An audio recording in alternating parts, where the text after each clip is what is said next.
Headlining our news this past week, an agreement in principle has been reached for the sale of the Sprung greenhouse. The Auditor General, Joe McGraw, says his department is being severely restricted, and there are more calls for a public inquiry into the problem of child sexual abuse.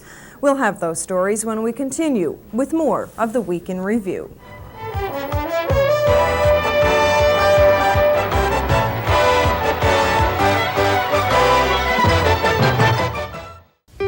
Bringing the world to Newfoundland and Labrador, we reach more homes and families than we ever have before. New faces and familiar friends to keep you company. No distance is too great, no, too far from your TV.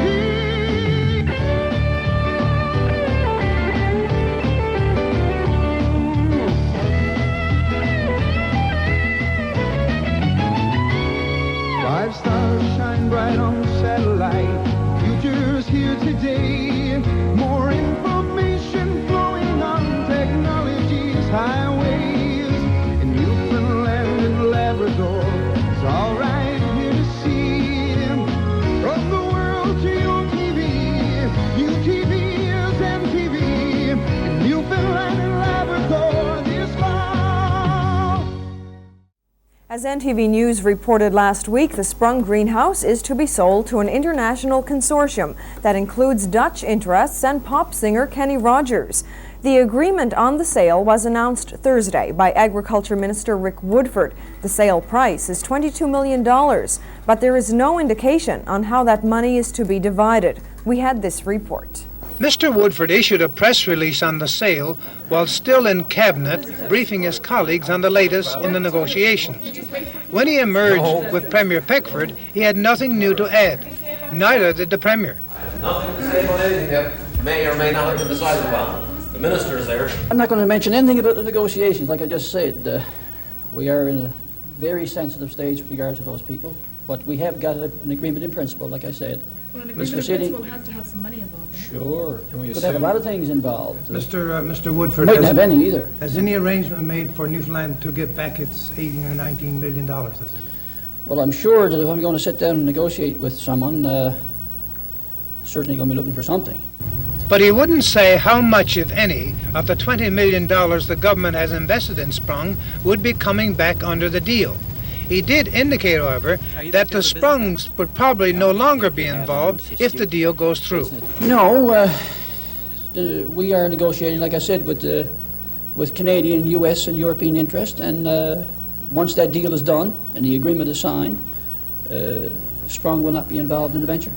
But the Newfoundland government might still be there, even though Mr. Woodford himself wants out. He says they're not bargaining from a position of strength. Hopefully down the road after the agreement, if we come to some kind of an agreement, that government will be able to get out of it. Whether it be done when the day we sign the agreement, whether it be done a month or 2 months after, that remains to be seen. But hopefully my opinion is that the government should be out of it. Reaction from the opposition was predictable. They think Mr. Woodford should have given more details of what was going on. The minister has left himself open to 1,000 questions. What kind of deal has been struck? I think that what ought to be done immediately is the House of Assembly should be called into session. This deal and the details of this deal ought to be laid out for members to look at, and the Parliament of Newfoundland should decide. What are our obligations going to be with this new company? Are we going to continue to guarantee loans? Are we going to have this line of credit that we've had before? Because quite frankly, I think that most people in the province are fed up and want an end to the bleeding. They don't want any more to be pumped into it. So if we're looking at now there's a call to find out more. My view is, and it has been consistent all along, that there ought to be a full, open judicial inquiry into the whole matter. I think really the Public Accounts Committee should be doing it. Jim Toms, NTV News. Meanwhile, Premier Brian Peckford says he is confident that within a few months, people will be able to see that the Sprung greenhouse is in fact a viable operation. However, when questioned by reporters late Thursday afternoon on the negotiations to sell the facility, the Premier declined to comment on specifics of the deal, including questions concerning the province's investment in the project. I think I would prefer the question of how much are we going to gain out of this, and whether we can, unlike a lot of other projects of the past, get our money back and see a successful enterprise. It remains to be seen, and until the negotiations are completed, obviously, we can't say anything more because we're still negotiating to get into a legal position here. Why aren't you releasing the name of the buyers? I guess we would like to have the opportunity to sit down with them and do our negotiations before they would feel comfortable to be in a position to say anything themselves to the press. And, you know, that would only heighten the chances of something being said by one party or the other in public before the negotiations were completed. So I think, you know, that would be more businesslike and appropriate for us to finish the negotiations before we say anything, either side. How likely is it that the Sprungs will come away with some money in their pocket as a result? I honestly don't know at this point in time. I mean, that will be subject to how the things turn out in the next few days. But you know the general price, you've obviously, I think the press release said that there was an agreement on the price, or maybe it was something wrong. Yeah, I don't know about that. I mean, all I know, you know, you have the press release from Mr. Woodford. That is a statement from the government at this point in time, and we're now in the process of negotiating a legal agreement for the project. How long will that process take? It is very difficult to say. I think we optimistically would hope that it could be done the next week. Your former Minister of Agriculture said it was a scam from day one, and it's still a scam. How do you respond to that? Well, I find that very humorous because he was in my office in December when the decision was made to take the course of action to put more money in and to do the things that we're now doing. So he's being very contradictory at the very least.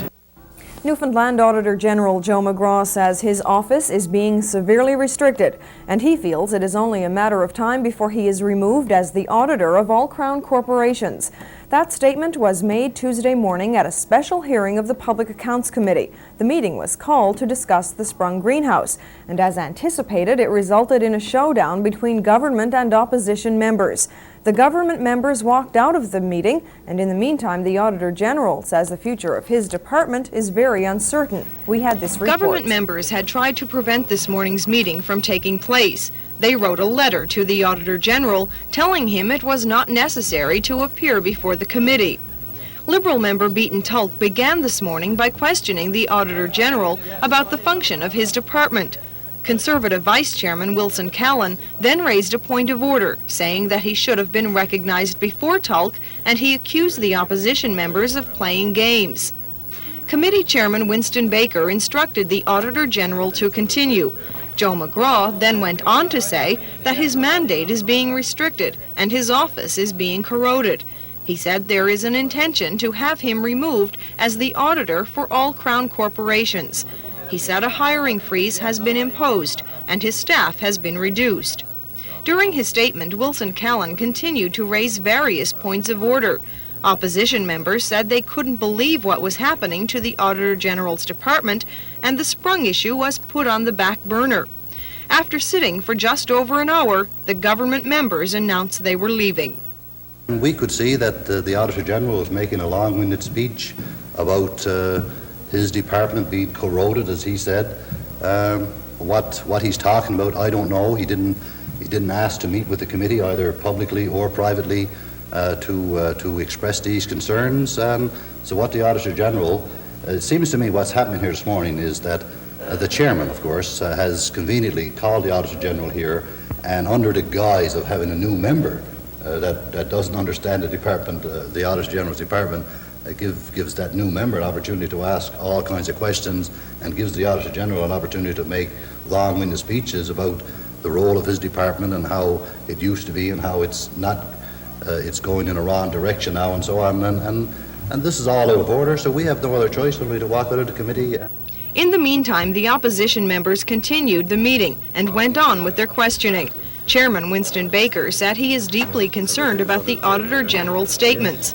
He says the Peckford administration is interfering with the independence of the Auditor General, and it means there will be no longer government accountability in the province. The Auditor General is supposed to be a servant of the House of Assembly, not under the thumb of the Deputy Minister of Finance or the Minister of Finance or somebody else. He's a servant of the House of Assembly, and it's the House of Assembly that has to decide on what the proper thing to do is.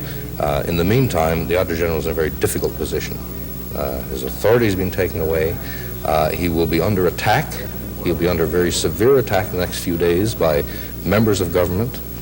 And we have to make sure that people know exactly what's going on, that this is a scandalous, outrageous thing that's happening here. Winston Baker says he will investigate the problems in the Auditor General's department. He says by leaving, the government members have breached the privileges of the House, and he will raise that matter when the legislature reopens. The Public Accounts Committee sits again tomorrow morning. Meanwhile, on Wednesday, government members on the Public Accounts Committee continued to block testimony on the Sprung greenhouse. Witnesses were called from 3 government departments, but through various points of order, the government members prevented any testimony from being given. In the meantime, the future of the Public Accounts Committee is also very uncertain at this point. The government members walked out of that meeting late Wednesday afternoon, and it is uncertain whether or not they will return. The government witnesses waited all day, but were never asked a question about Sprung. The government members said the witnesses were called improperly, and therefore they should not give testimony. Conservative member John Carter made a motion calling for the witnesses to be excused. After a great deal of debate, Committee Chairman Winston Baker said the motion was designed to obstruct the committee. The motion was then dismissed.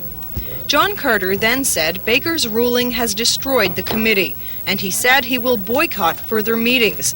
The Conservative members then walked out.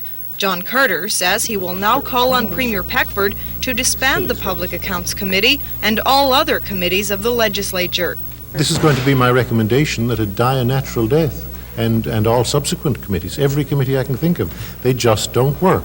This is an opposition that only wants a circus. If they can't have a circus in the House, they'll have it in committee. Estimates committees, the whole lot. They're nothing but circuses, and it's time somebody called a halt to them, called a spade a spade. There's just no point in working with people that are not interested in the concerns of Newfoundlanders, just interested in lines of print or miles of tape, and behaving like buffoons. It's crazy, it's pointless, and we have better things to do with our time. Chairman Winston Baker says the committee will continue to investigate Sprung, even if the government members refuse to attend. We'll do it without government members here. As far as I'm concerned, anybody who sits on the Public Accounts Committee agrees to carry out the mandate of that Public Accounts Committee. When they cease to carry out the mandate of the Public Accounts Committee, I don't want to see them around as members anyway, that they're not functioning members, they're not members that are operating properly as they should operate, and I'm going to continue operating properly as I should operate. I'm going to try to carry out the mandate that I'm given. Opposition member Beaton Tulk says the government members had one motive, and that was to cover up what he calls the Sprung fiasco. What the government members are concerned about is the protection, and I believe the cover-up of what's gone on at Sprung, Newfoundland Enviroponics, and what they're trying to do unsuccessfully. And I mean, they're obstructing the committee at this point, but at some point in time, Newfoundland Enviroponics people will have to be questioning the people dealing with Newfoundland Enviroponics. What we see here is a complete use of the tyranny of a majority to try and stop the people of this province from knowing which way their tax dollars are being spent. In the meantime, Winston Baker says the committee will continue its Sprung investigation. One of the witnesses to be called next week is former Agriculture Minister Charlie Power. Liberal leader John Turner was in St. John's this past week. We will have a full report on his trip here when we continue with more of the Week in Review.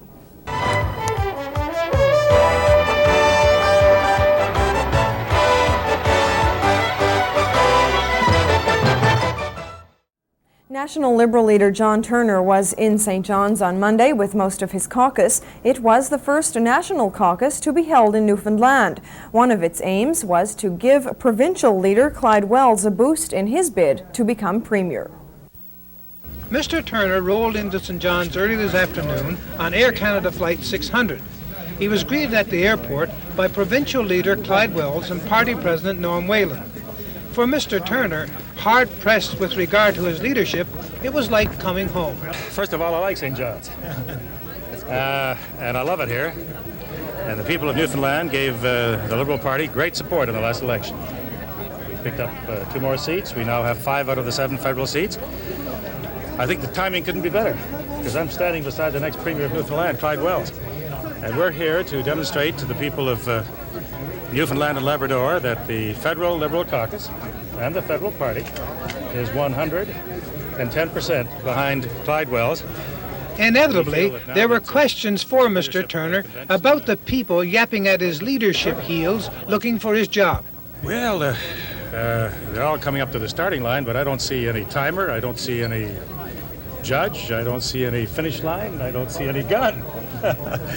Nor any vacancy. Nor any vacancy, Clyde. And Clyde Wells will be the speaker at a joint caucus meeting this evening, and he'll be pressing the federal Liberals for a firm position on several major provincial issues. Well, I'm going to be asking the federal caucus to take a strong position on a number of issues where the federal government's position impacts significantly on Newfoundland. One of them, for example, is fisheries. The federal government has responsibility for management of the fisheries, and to the extent that they mismanage it, they've been impacting seriously on this province recently. We're going to put forward our position on that. It was a coming together of provincial and federal Liberals at a joint caucus session presided over by their leaders, John Turner and Clyde Wells. And it attracted the attention of news media from across Canada. A boisterous bunch, intent mainly on trying to find out if Mr. Turner intended to stay on as national leader, and he dodging them as much as he could. But in the caucus meeting, there was not a hint of any dissension, only a warm welcome for the leader.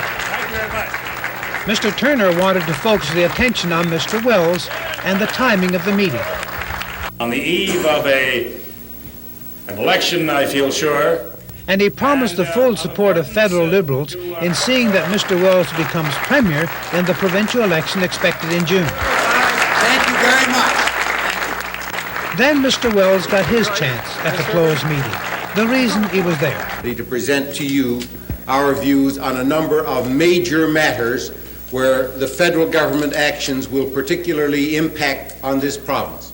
5 major issues were on Mr. Wells' mind: the fishery, regional disparity, Churchill Falls, Hibernia, and transportation in the wake of the railway close-down. Mr. Turner was impressed. Our members heard a masterful briefing in the hour that we were together. And the national leader seemed to go along with most of what Mr. Wells proposed. On the fisheries, I believe that it is a national responsibility to ensure a better management of the fishery stock than the federal government has given. On Hibernia. If I were Prime Minister, I would have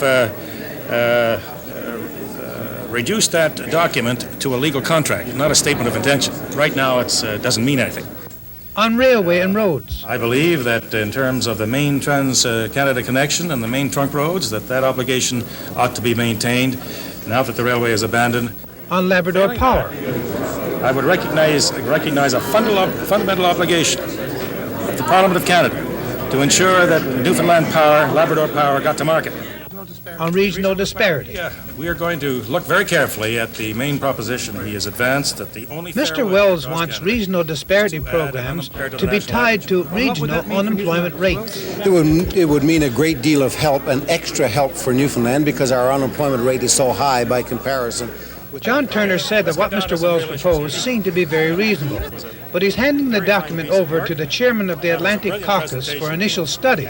And he indicates that he's going to pay particular attention to the northern cod problem. Well, it's more than a problem. It's a crisis that's going to lead to a catastrophe if the government doesn't act on it.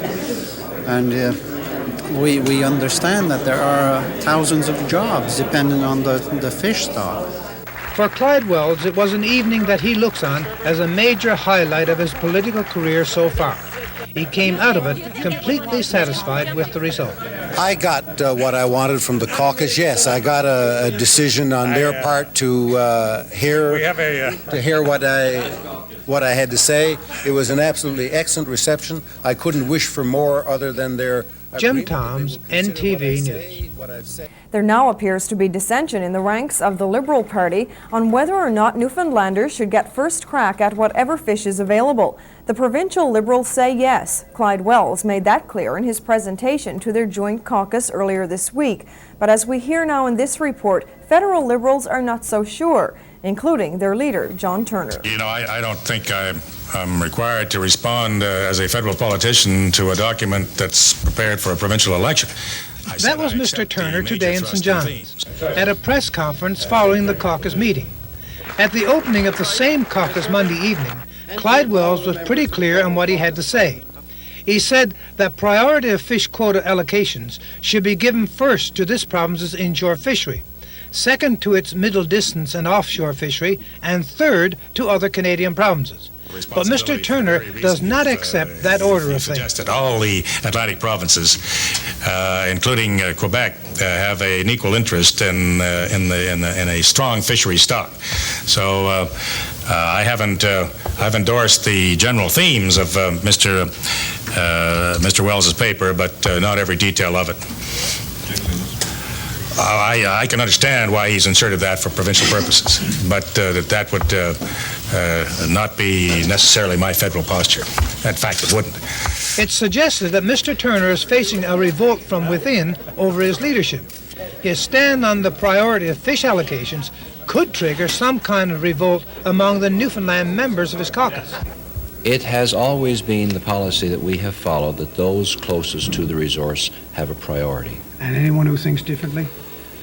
Well, I don't want to talk about anybody who thinks differently. It's part of our resource. We brought it into Canada. It's been fished for 400 or 500 years. Of course, it's a Newfoundland resource, in my view, yes. What about Mr. Turner's indication, in fact, clear statement that he can't go along with it being Newfoundland first? Well, Mr. Turner doesn't have the good fortune to have been born in Newfoundland or Labrador. That's his first drawback. But secondly... But in other aspects of the fishery, Mr. Turner is in line with his provincial counterpart. He shares Mr. Wells' view that the fishery crisis is life and death for this province. The issue has now reached a crisis stage, that it no longer is merely a fisheries issue. It's an issue of life and death for the people of Newfoundland, that the Prime Minister of our country ought to take over the negotiations with France and with the other countries who are overfishing our waters, that there has got to be a reestablishment of some agreement. There's got to be a reinforcement of our rights. There's got to be a reestablishment of the 200-mile limit in the continental shelf. We've got to push this thing to world arbitration. We've got to raise the issue of the fish stocks in the United Nations, and it's got to be an issue of national attention led by our Prime Minister, because we now have, for Atlantic Canada, particularly for Newfoundland and Labrador, a crisis of the first magnitude. Jim Toms, NTV News. Stephen Joseph Ratke was back in court this past week. We will have a report on the proceedings when we continue with more of the Week in Review.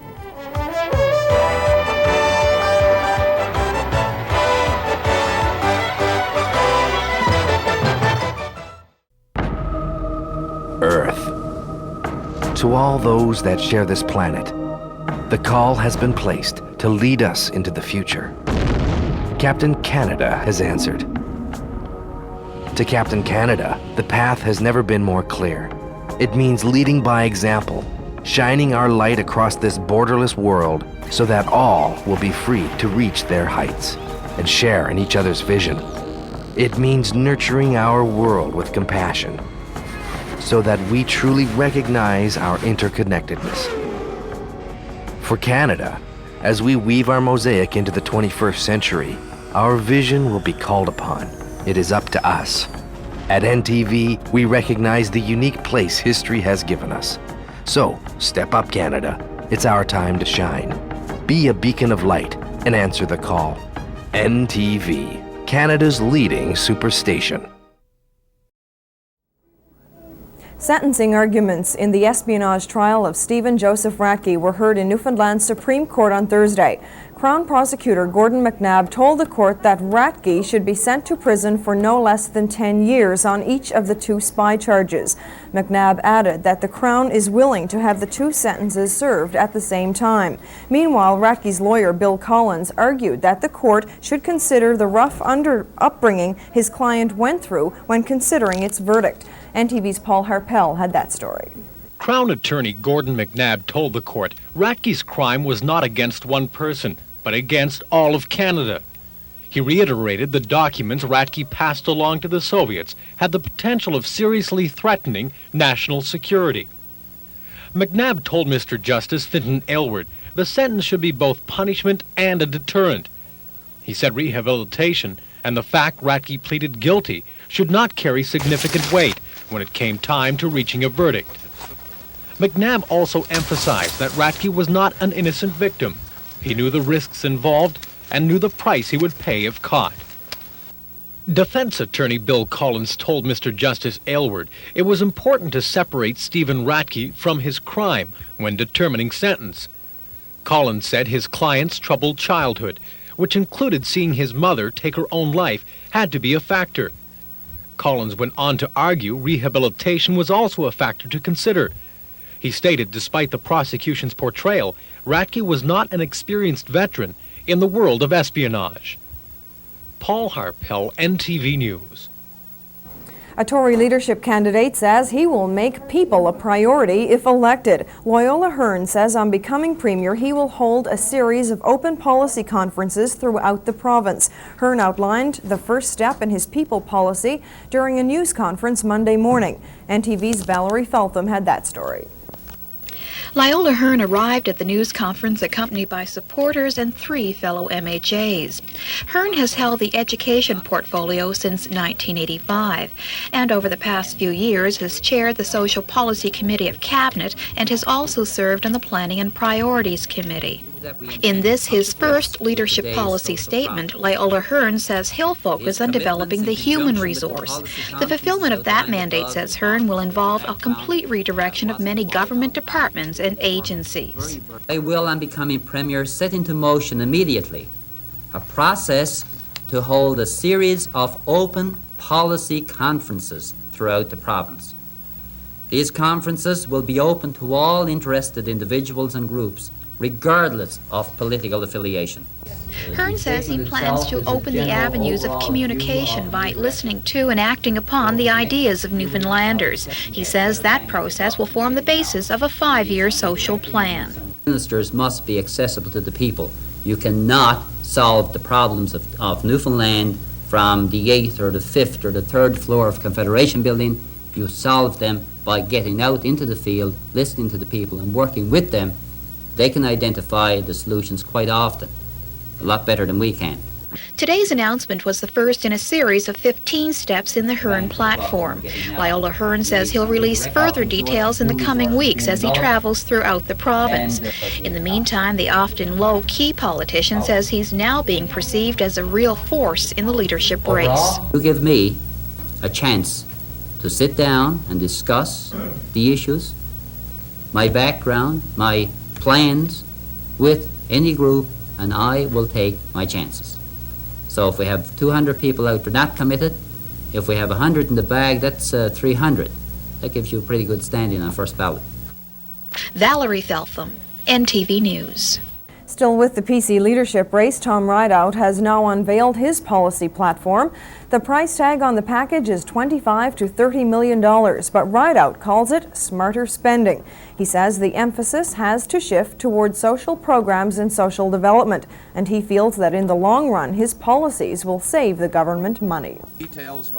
Tom Rideout calls it his plan for victory. He wants to be perceived as a listener and says he wants input from all areas of the province. As part of his platform, Rideout will establish a Premier's Advisory Council to be made up of representatives from all regions of the province. He will place more emphasis on health care and illness prevention. In the field of education, computers will be made available in each of the province's 8,000 classrooms. And he has also promised to establish a task force on sexual assault and family violence. It will be set up to recognize the fact that there is an epidemic. There's a cancer on the body politic of Newfoundland and Labrador, maybe no worse than it is anywhere else in Canada or the Western world, I don't know. But my responsibility is in this jurisdiction. It's here, it has to be dealt with, it has to be rooted out, it has to come to light and be dealt with by a caring, understanding, tolerant society. That's why I want to do it, and that's why I'm going to do it. Where it takes us, we will see. How we have to deal with it, we will see, but it has to be dealt with. Rideout also says the fishing industry is our most important resource. On the issue of overfishing, he wants to hold an international conference to give the problem world attention. Because the bottom line of all of this, you see, is that it is to the advantage of the international community.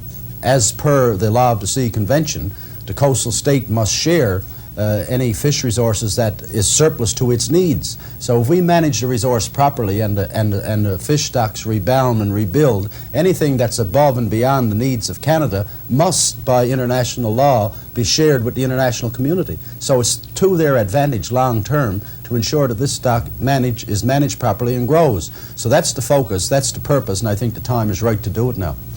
While Rideout is considered to be the front-runner in the leadership race, he says he is taking nothing for granted. But he does feel that his policies and his background in rural Newfoundland will mean that he has the best chance of winning the next provincial election. They're calling it a night of appreciation for the work Brian Peckford has done for Newfoundland during 17 years in public life. But in effect, it's a benefit night, so that when Mr. Peckford retires from the Premier's office next month, he won't leave empty-handed. Jim Toms has more on that story in this report. Getting out as Premier at the end of next month. A few nights ago on NTV, he mentioned that in effect he was practically destitute. I got to look for a house and a car and a place to live and find some income. I will get a pension, but with my obligations out there for two families and so on, obviously. But now things are looking up for Mr. Peckford. Some of his friends are getting together for a benefit dinner at the Radisson Hotel next Wednesday evening. Well, I think it was prompted more by the fact that a group of businessmen and professionals in the city thought it would be appropriate to do something to help the Premier make the transition from public life to private life. Mr. Peckford has been in public life for 17 years, including the past 10 as Premier. During that time, he has turned his share of sods and cut his share of ribbon, Hallelujah, while standing firm on major issues facing the province. Now Mr. Ryan and the others want to show their appreciation to him in a very practical way. Just over 100 couples have confirmed that they will be attending, and I think maybe 110 would be the outside number. How much are they paying? It's $1,000 per couple. It's a private dinner for Mr. Peckford, no news media allowed, not sponsored by the PC Party or the PC Association, but the most prominent PC in Canada will be there. The Prime Minister is coming, as you know, and John Crosbie will be chairman for the evening, and Brian Peckford, of course, will be speaking as well. So I've got to find a job and go to work and get in the workforce in the normal manner like everybody else. So when the Premier leaves office at the end of March, he'll have some money in his pocket, $90,000 or more, plus his House of Assembly pension. Even with two families to support, that should tide him over nicely until he can find a job. Jim Towns, NTV News. The New Democratic Party, of course, will also be choosing a leader in March. We'll have a story on that when the Week in Review continues.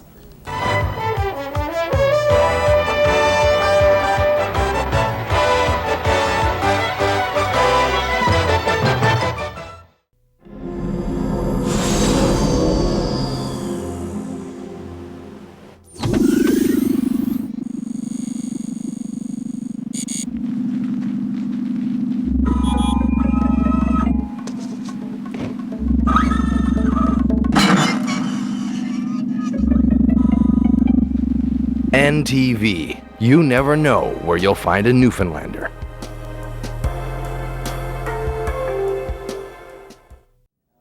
For the first time in the party's history in Newfoundland, the leader of the New Democrats will not be chosen by acclamation. Cleen Newhook, the party secretary, announced Monday he intends to seek the leadership. In the past, Newhook ran in elections for the New Democrats but was unsuccessful in winning a seat. NTV's Darren Rogers reports. For the first time ever, the leadership of the New Democratic Party of Newfoundland will be contested.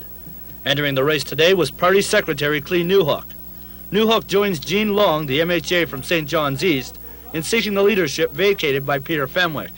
Newhook says the time was right for him to enter the race. I've been with the party now for 3 years. I've been involved in political life on a daily basis, both in terms of the party, politics within the province. I've been in touch with the federal caucus and the federal party almost on a day-to-day basis, trying to ensure that the kinds of things which we're concerned about in Newfoundland get reflected in the national debates. It's a logical step for me to go from having been provincial secretary for 3 years to contesting the leadership It's not a decision that I arrived at lightly or very quickly. In fact, I've pondered it very deeply. The NDP have strong areas in certain spots in the province, and Newhook says one of the first jobs of the new leader should be to strengthen the party everywhere. I have a particular interest in building up support for this party in areas where traditionally we have not had it, which is in the rural parts of the island and in Labrador. We have pockets of strength in St. John's, the West Coast. We won a federal seat once, in Labrador, in central Newfoundland. But we have to, and I think the new leader has to, increasingly get out there, get into the communities and talk face to face with people to explain who we are, what it is we stand for. Having its first contested leadership may be called a step forward for the New Democrats in this province. But how taxing it will be on the party, its members and supporters, won't be known until after the next general election. But those involved with the party say that any attention drawn to it from the convention will have positive effects. Darren Rogers, NTV News. NDP leader Peter Fenwick is calling on Premier Brian Peckford to launch a public inquiry into the problem of child sexual abuse in Newfoundland. Fenwick says the problem has reached crisis proportions and the time has come to determine if the province is responding properly. Paul Harpel reports. The conviction of 2 Roman Catholic priests and the arrest of several others on sex-related offenses has brought the issue of child sexual abuse to the forefront. And we'd certainly like to see this cleared up as fast as possible so we can begin to heal ourselves. The Christian community is still there and it's reeling, but we do believe that as the church, as the people of God, we can begin to heal ourselves and become out of this in a more positive way, more defined, our faith stronger. We'd certainly like to have it over, but the expectation is certainly rampant in this community that there will be more priests charged. But Peter Fenwick says the publicity being given to the cases involving members of the clergy is drawing attention away from the reality of how enormous the problem of child sexual abuse in Newfoundland really is. There are, 690-odd other offenders that have been laid complaints against this year. So that when we concentrate on one subgroup like that, what we end up doing is neglecting the fact that the problem is a massive problem and deserves attention on a much broader range. And if we can refocus it and say, yes, this is a broad societal problem, I think that will be one of the best things that the inquiry can do. Fenwick is calling on Premier Brian Peckford to set up a public inquiry into the problem of child sexual abuse in Newfoundland. He says the inquiry should be all-encompassing, covering everything from the treatment available for sexual offenders to the education provided to children. There are no treatment facilities for the victims other than a very modest amount here in St. John's. The Department of Social Services is badly overstretched in terms of trying to respond to this crisis as it is now, and yet hasn't been able to get the number of social workers it needs to address the problem properly. We haven't done the educational program. The major Paul Harpel, NTV News. Some professors at Memorial University have problems with their recently negotiated contract. They are complaining that the salary clause isn't fair. The contract itself is set to be ratified next week, but as we hear now from NTV's Darren Rogers, some professors want changes to the contract before the ratification vote. The contract negotiated by MUNFA and Memorial University nearly 2 weeks ago has not satisfied all members of the faculty. The salary clause has been worded so that professors will only be given credit for years taught at Memorial, not including any previous teaching appointments. Dr. Robert Adamix says this is unfair, and he wants the clause renegotiated. Okay. Well, we have 2 general lines of courses of action. One, we've engaged legal counsel, and we're exploring the possibilities of legal action. We do not want to take that if necessary. The other alternative is to try to settle this within the association. We have formulated now a way of modifying just portions of the salary proposal to make it more fair. We're not asking that the entire contract be renegotiated. We simply want a small portion, it's actually 2 or 3 clauses in the salary proposal, to be modified. And it is a compromise because the individuals who are disadvantaged by the contract under this proposal would be in effect, making a donation of part of their salary, in all probability, in the first year. What we want is the rest of the association to share some of the burden in the subsequent 2 years and in that way accommodate our years of experience in the last years of the contract. But MUNFA's president, Catherine Penny, says the situation may not be as unfair as some think. Penny also notes that the bargaining unit will not likely take Adamix's request to the administration, for fear they may lose what they've already gained in other areas. If we start reopening the contract, then there are a lot of things that various people are dissatisfied with. If we reopen this clause in the salary package, maybe the administration would like to reopen the layoff clause, for instance, or the discipline clause. These were settled very late in conciliation. Maybe there are other clauses that people are going to have second thoughts about. It seems to me if we start reopening, we open up the whole thing. We're in a position now we can have a ratification vote next week. We expect that the contract will be in people's hands by Friday. Everybody can get their raise probably within the next month. That's not looking too bad. The alternative is we go back, we reopen it, we're negotiating all summer. The team who spent 10 months of torture are going to go through another 6 months to try and sort out this, to collect data, to do computer runs and so on, and nobody gets their raise. You know, I think it's not perfect. Everybody recognizes it's not perfect. There is a meeting scheduled for tomorrow evening for all members of MUNFA who feel that the salary clause should be renegotiated. Dr. Adamek feels that over 200 could turn up. But Catherine Penny says that Dr. Adamek will be sadly disappointed. At Memorial University, I'm Darren Rogers for NTV News. The committee set up to implement government's Equal Pay for Work of Equal Value program has begun its work. Members of the steering committee held their first meeting Tuesday to discuss the first phase of the program, which involves choosing a system for evaluating jobs in the public service. NTV's Paul Harpel reports. The pay equity agreement was designed to close the salary gap that exists between male and female workers in the public sector, doing jobs of equal value. Government announced last year it would set up a committee to implement the agreement. That committee is now in place, and yesterday the members held their first meeting. And of course we're interested in what's going on in other jurisdictions, but even in Manitoba you'll find that they decided that there were several job evaluation systems to meet their needs. They used one system, for example, in direct government departments and another one for the healthcare sector. So it's exactly those kinds of things we're going to have to be looking at when we develop our selection criteria. The first task facing the committee is picking a system to help determine the value of jobs in the public sector. Rebecca Room, co-chairperson of the committee, says they hope to find the system most suitable for Newfoundland within 6 months. For the next 6 months, our work is very clearly laid out. We have the responsibility of establishing selection criteria for picking a job evaluation system. In fact, there may be more than one job evaluation system that we pick in the end. And the job evaluation system will be used to assess the relative value of male-dominated jobs as opposed to female-dominated jobs.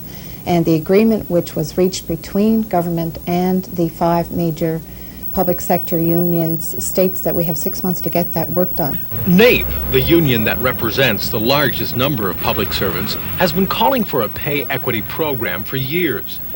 Dave Curtis, the other co-chairperson on the steering committee, says they are one step closer now to making sure women are treated equally in the workforce. Service, this has been on the go for years and years and is long overdue, but I believe yesterday that now that we've actually sat down to start the process, that everybody should be optimistic that in the next short while that we will hopefully eliminate and eradicate economic discrimination against women throughout the entire public service. It could be another 2 years before wage gaps that exist between male and female workers doing jobs of equal value in the public sector are closed.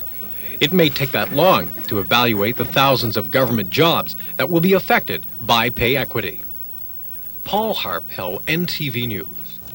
Representatives of the federal and provincial governments held a meeting this past week with Innu leaders. We'll have that story when we continue with more of the Week in Review.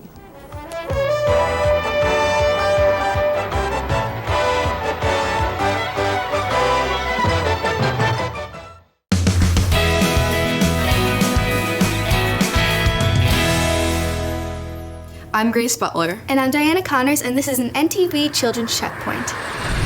We're here inside the Anglican Cathedral of St. John the Baptist. Joining us is Eric Steele.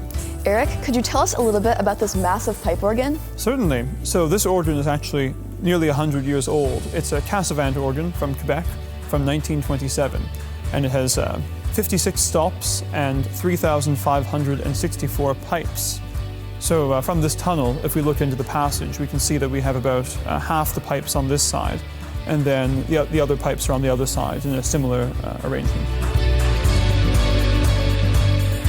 This looks really complicated.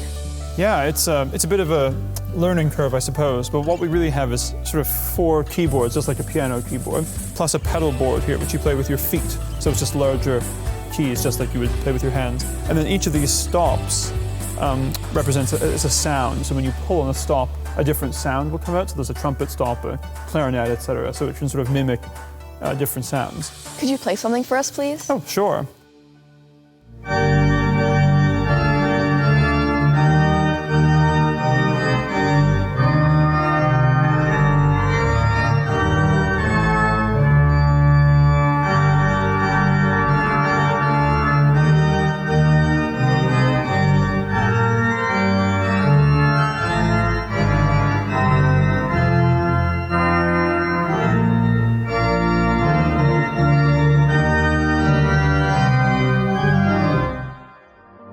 Thank you, Eric, for this wonderful tour. Thank you for coming. This has been an NTV Children's Checkpoint. Stay tuned to NTV, Canada's Superstation.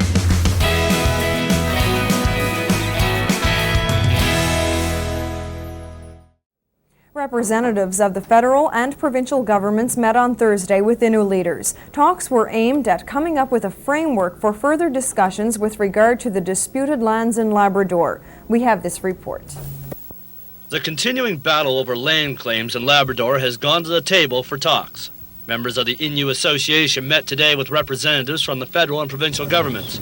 All parties agreed not to discuss any details of the talks, but the chief negotiator for the province, Ray Hocko, did make a comment. Well, right now we're meeting with the Inuit and the federal government in a series of meetings. This is the 3rd or 4th session we've had in land claims negotiations, and presently we're at the stage of discussing a framework agreement, and that's about as much as I can say at this point in time.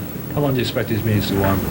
The meetings, well, we don't really know that either. Traditionally, the land claims negotiations can last anywhere up to a number of years. We don't know what these will last. If the sides can agree on a framework for discussions, an important first step will be behind them. But that doesn't ensure that any positive or agreeable results will ensue. The Innu believe they have the right to lands that their ancestors controlled long before settlement from Europe. But they are battling with government, and that's no easy task. Darren Rogers, NTV News.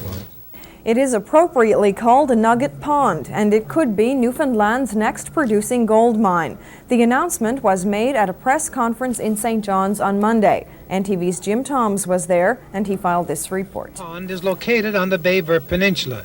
It's one of 3 properties a company called Bitect Energy Resources of Toronto is exploring for gold and base metal potential. Nugget Pond looks very good indeed. We're talking 250,000 tons of .44, so that'd be about 100,000 ounces. Is that good? It's a good prospect, yes. It's awfully good prospect at this early stage. We need a few more ounces to make a mine, but we're making progress in that direction. Now Bitec is linked up with Equity Silver Mines of Vancouver to get the money it needs for exploration, around $12 million, plus another $50 million for production financing. We're looking at a 4-year program which is targeted for the end of 1992, and we're hopeful that we'll be in production by the end of 1992. One of the men responsible for putting the whole thing together is John Lundican, the former MP, now acting as a mining consultant, and with exploration properties to divvy up, as he did for Bitec. I gave away the land.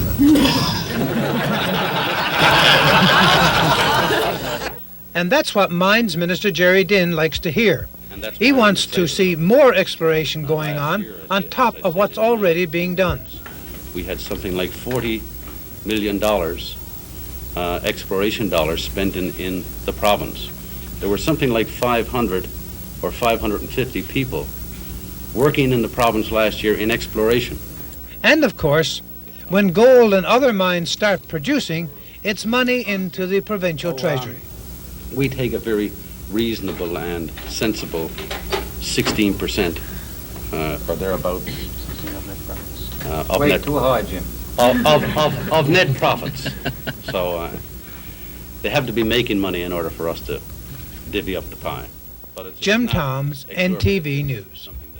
And that is our report for this week. Thank you very much for watching, and please join us once again next week for the Week in Review.